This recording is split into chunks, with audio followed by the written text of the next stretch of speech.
Good afternoon. I'm Linda Baker, the Learning Director for the Center for Research and Education on Violence Against Women and Children. On behalf of the Knowledge Hub team, welcome to our research briefing, Sharing Lessons Learned, a peer-led, trauma-informed intervention. I want to just give notice to everybody participating today that we're having quite the storm and did have some technological issues earlier. So please bear with us and we'll hope for the best throughout this brief. Our presenters will speak for about 15 minutes. Please enter comments or questions for the presenters into slido.com and use the code 7423 that will be shown on the slides for your reference. During the last 5 minutes of our research briefing, I will present some of your questions to our presenters for their response. The link to the presentation slides was emailed to you earlier this morning. Now, I'm delighted to introduce you to our speakers. Kasia Ignatoska is a health promotion coordinator for the P.E.A.C.E project. Her collaboration with peer mentors, participants, and community partners was at the heart of the creation and implementation of each community-based group, centering autonomy, lived experiences, stages of recovery, and traditional education enabled harmonizing group dynamics while practicing a culture of growing from within. Prior to her role at Covenant House Toronto, Kasia's youth work experience included residential outreach child and youth psychiatry, informal diversion, violence against women shelters. Kasia holds a Bachelor of Fine Arts from Concordia University. Dr. Bani Fatemi is a postdoctoral fellow at CAMH. He is experienced in molecular psychiatry and spent a significant amount of time on suicide studies in schizophrenia. During his graduate and postgraduate career, he has developed expertise in genetics and epigenetics, as well as in statistics and computer science. So with no further ado, I'm delighted to introduce Kasia and Bani. Kasia, over to you. Thank you, Linda, for the introduction and everyone for attending today's briefing. And of course, a huge thank you to the Public Health Agency of Canada for the funding and partnership along this 5-year pilot project journey. I just want to add that around my credentials, I also do hold a Bachelor of Social Work and a Child and Youth Worker diploma, just to add that in there.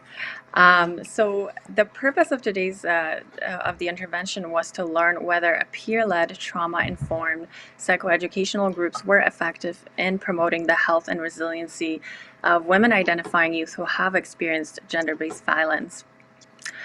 Today I'll be highlighting lessons learned from the implementation, and then Ali will take over to share the research findings and evaluation from quantitative data. So the 6 critical components of the intervention included establishing long-term collaborative partnerships and networks, developing and implementing a peer-led program, creating trauma-informed community-based groups, identifying barriers to health and wellness, engaging community partners in identifying health promotion-based activities, and of course, conducting research to inform promising practices. In terms of the partnerships, the promotion efforts of the advisory committee and direct service providers helped us establish external groups at 6 community organizations and 17 cohorts at Covenant House, reaching a total of over 160 youth. This number includes 27 peer mentor facilitators. What worked in the development and implementation of the groups was offering participants and mentors the choice to shape the program content and process, creating a safety response through the space agreement, Bill of Rights, disclosure protocol, a soothing, curious environment where youth could interpret the psychoeducational material as well as engage in it on their own terms. And the last two pieces were having the evaluation of program experience for both peer mentors and participants, and implementing the reflective practice for participants where they would share what worked, what didn't, and what could have been, what alternatives could have been done in following sessions. So the early implementation evaluation guided important changes in respect to the recruitment, training, and support of peer mentors. The recruitment was expanded outside of the Covenant House community, which resulted in a sustainable roster and increased the comfort of some participants. 12 additional trainings were delivered, including trauma-informed practice, facilitation skills, topic-specific content. It's important to know that majority of these trainings were provided by our community partners, frontline staff, and volunteers. The peer mentors reported that the leading activities for diverse groups of youth enhanced their coping skills and ability to support others, and that navigating facilitation was a personal, ongoing learning experience based on creativity. The way the peer mentors understood their leadership role was as taking a step back to let their peers have the opportunity to share their voice. And to sort of bring the program to life, I wanted to share a 1-minute excerpt of a video we just of an art show that we just completed about a month ago. So we can play that now, please. Thank you. To me, the hearts represent the fruit. So once you've flowered and you've bloomed and you've gotten through the healing process, you're able to grow something and you're able to do something once you've healed, and that's the fruit of your labor. Trees, in a way, to me, represent life. So your roots grow down, you don't really know where you've been planted, and you don't really know what lies in the soil beneath. But you keep digging and you go around them and you just keep growing on. As your roots are growing down, your branches are growing up, out to the sky, where there's all these external influences, the weather, animals, nature, pollution, and you just have to make do with what you were given and do the best that you can for yourself. And before I turn it over to Ali, I just wanted to share with everyone that we will have our program manual available by March, which I'll share on the Knowledge Hub website. So with that, I'll turn it over to Ali. Thank you, Kesha. To understand the accessibility and impact of the program, we at the Center for Addiction and Mental Health evaluated the intervention using the mixed methods. Previously, before I joined the group, my colleagues Deborah and Nadine published 3 studies for this program. In the first qualitative study, Deborah and colleagues examine barriers to implementation and program accessibility. And in another qualitative study, Nadine and colleagues examine participants' perspective on the impact of the intervention on their wellness and recovery. Both these studies published in, I believe, in 2019 and 2020. Next slide, please, Kasha. After I joined the group in April 2020, we performed this quantitative study, and we evaluated several outcomes 12 months after program enrollment. This study was longitudinal and published in Frontiers in Psychiatry, and it's open access, this journal, so you can easily access to this study. Next slide, please. The objectives of these studies were to describe a community-based psychoeducation intervention tailored to the needs of the youth. I mean, young women and if girls experiencing gender-based violence and homelessness. and also to review outcomes of the participants 12 months after study enrollment, program enrollment. Now let's focus on this recent quantitative study we performed recently. So, quantitative study, we aim to evaluate changes in quality of life, substance use, traumatic symptoms, psychological distress, resilience, victimization, and a sense of mastery 12 months after enrollment in the study. Next slide, please. Out of 99 program participants, 71 signed the consent to participate in our study. So we had to exclude one participant because due to lack of English proficiency. So we keep going with the study, with 70 participants at the baseline. However, we lost 8 more subjects in 6 months follow-up visit and 1 more subject in 12 months follow-up visit. The reason we lost this subject was actually we couldn't reach 3 of them at 6 months follow-up. We couldn't reach 3 of them. One of them found the survey too triggering, and 3 subjects did not want to continue the study, and 1 subject moved to British Columbia. And at 12 months follow-up, we couldn't reach 1 more subject. But however, anyway, at the end, we perform our analysis with 70 subjects. Next slide, please. Using several measures, we collected and evaluated the outcomes in the participants, and using SPS software, we analyze our data. To examine participants' socio-demographic characteristics, we performed descriptive statistical analysis to obtain means and standard deviations of the factors. Then to examine longitudinal changes in outcomes in the participants, we use linear mixed models. And finally, we also tested the interaction between time and the covariates. Next slide, please. Next slide, Kasia, please. Yeah. Okay, as you can see, the mean age of the participants at the enrollment was almost 21 years. Nearly half of the participants born in Canada. 2 individuals reported being married, and 11 participants reported having children.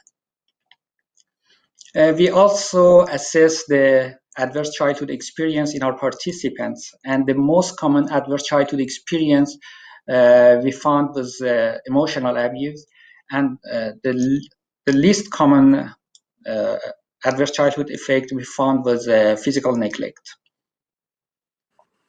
Nearly 83% of the participants had an ACE score, or Adverse Childhood Experience score, more than 4, which was pretty high compared to the other studies. At the baseline, participants born in Canada had a significantly lower score of physical health, psychological health, environment, overall quality of life, and a significantly higher score of HATS, anxiety, and traumatic stress symptoms compared to those migrated to Canada. Next slide, please.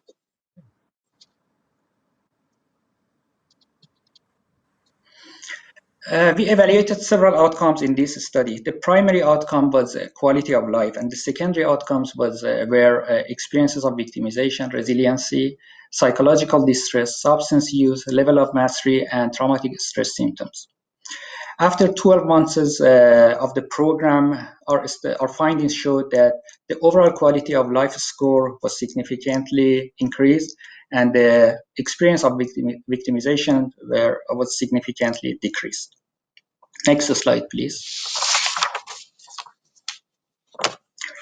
Okay, the finding of this study in combination with our previous qualitative studies suggests that the trauma-informed community-based trauma-informed psychoeducation intervention may be a promising approach to improve outcomes of this disadvantaged population. The findings also suggest that P.E.A.C.E can successfully support youth experiencing gender-based violence and homelessness, as well as other population experiencing trauma and marginalization. That's pretty much about it. I would like to thank everyone for listening to this presentation. Thank you. I'm now going to unmute my mic and ask you the questions and say thank you again for the presentation. I'm going to jump right into the questions. The first question is about the individual who was triggered, and in a more general way about assessment tools that might be triggering for people that have traumatic backgrounds. And do you have suggestions for how to decrease the potential of triggering with tools that you might use in a research intervention such as the one you did? Kasha, are you going to answer Is this that a question? question for Ali? I think probably you should start, Kasha. Okay. So, so the way I understand the question is creating a safety in the program to prevent triggering situations. So, as I mentioned earlier, we do have a disclosure protocol. So we talk about, as much as possible, what can be shared with the staff, what can be shared in a group. Youth can at any moment take one of the staff outside to share. However, those disclosures do happen in the group environments, and we know that they are both triggering and also cathartic for youth. So it's not something we can really control. We do debriefs with the youth when there's an unexpected disclosure that happens the same time of the session, as well as during a follow-up. The youth have my work cell phone and often did call me. Other measures we've taken were I'd be staying after group and sitting with the youth, calling the mobile crisis team, making sure that they get there safely. And if it was a youth that was triggered, without a deeper crisis, one of the staff would definitely sit outside with we had a sensory box, and we would just use different grounding techniques to support them. So there's different levels of support. Okay, thank you, Kasha. Dr. Fatemi, one of the things that you mentioned was the difference between people who had just arrived in Canada and the difference between people who were living in Canada for some time, and in terms of stress. And that's consistent with other studies, I think, in this area. And I'm just curious, how do you make sense of that finding? Well, it's a good question, but I don't know. Maybe it's because of the people who migrated to Canada. Maybe they have other things to think about rather than to be worried about. Well,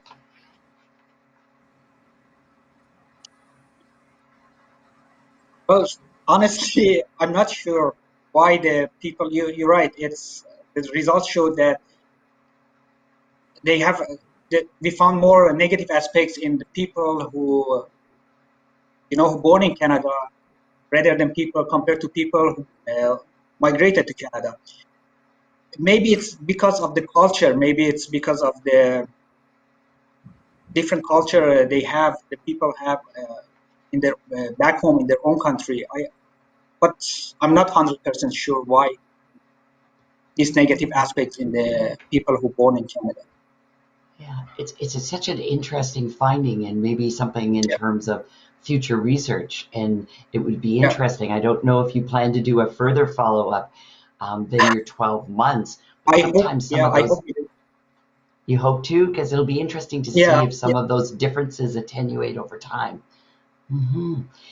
Another question that's come in is In terms of psychoeducational, when you use that term, what did it mean within the context of this program? Kasia, can you help out with that Yeah, question? definitely.